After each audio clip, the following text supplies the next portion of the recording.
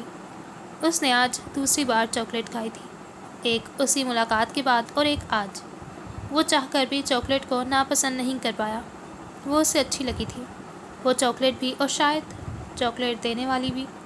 زمان ساما نے محض ایک لڑکی کے لیے اپنی پسند ناپسند بدل دی تھی۔ یہ بات کسی معجزے سے کم نہیں تھی۔ محبت بھی نہ جانے انسان سے کیا کیا کرواتی ہے۔ یہ ان دنوں کی بات ہے جب پرل ایش گوتن میں لوٹ کر آئی تھی۔